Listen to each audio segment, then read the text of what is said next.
Welcome to Ghost Stories Online.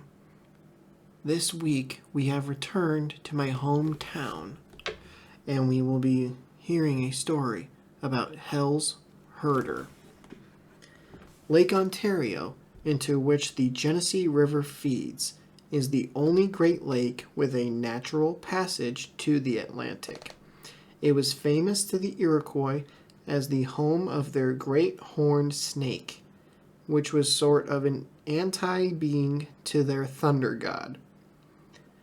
The matter crosses from the mythological to the paranormal in western New York, full of historic sightings of lake and river critters like Scotland's famous Nessie. Lake Ontario may be more sinister, though, for an apparition that falls among the ghostly, the black dog of the lakes. These black dog apparitions seem different from the usual ghost. Figments of old folklore, they're often considered servants of heaven or hell, rounding up sinners' souls and herding them back to the netherworld. They are archetypes, eternal images that cry some primal word from the unconscious mind. They are rare in the United States, but people still report them. These black dogs so often appear at graveyards and along corpse paths, routes between graveyard and church, that they're interpreted as guardians. They warn the living and protect the dead. It is also difficult to know whether a black dog is more than just a plain ghost dog. Yes, there are animal ghosts. Almost all animal ghosts that we hear about are traditional domestic dogs, cats, and horses. No sprightly springbooks, for instance, or ghostly gerbils. But where the Genesee Valley is concerned, the most prominent black dog is a wet one. One of the Great Lakes' most potent bogies is the black dog, named in at least 4 shipwrecks on the eastern Lakes Erie and Ontario. Survivors reported this sable spaniel walking their decks in the blackness as though it owned them. The nether canine was reputed to be the ghost of a natural dog that fell off its ship in the Welland Canal. Its first victims were the sailors who laughed as it drowned.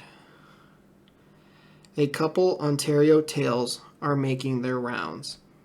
As the canal schooner Mary Jane was being towed out of Port Colborne, Ontario, some workers noticed a big black Newfoundland with eyes like coals of fire on the deck. It walked across a load of wooden posts, jumped to the dock, and vanished. The Mary Jane was lost with all hands. The most famous comes from November 1875. One still night, a 3-masted schooner, the T.G. Jenkins, was on its way from Chicago to Kingston, Ontario. A helmsman woke his mates claiming to have seen the dog on the deck. It climbed off the lake surface, crossed the deck, hopped the rail, and set off walking again. The helmsman was kicked off for drinking somewhere north of Rochester. The T.G. Jenkins was lost. Neither bodies nor wreckage were found. The night the schooner was lost, a farmer at Sheldon's Point, east of Rochester, saw a strange black dog come ashore.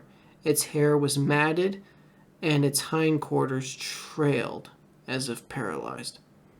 The farmer claimed it looked a bit self-satisfied, and then it vanished. The black dog was so fearsome that even using its name in a curse was trouble. On stormy nights, its hellish howling is sometimes heard, and sailors still pray that it sets no paw on their decks. That is the tale of Hell's Herder. If you did enjoy that ghost story, please leave a like on this video and subscribe to the channel if you are new and you would like to hear more ghost stories like this one. And make sure you turn on notifications so that way you get this ghost story every Friday evening. Thank you for tuning in to Ghost Stories Online.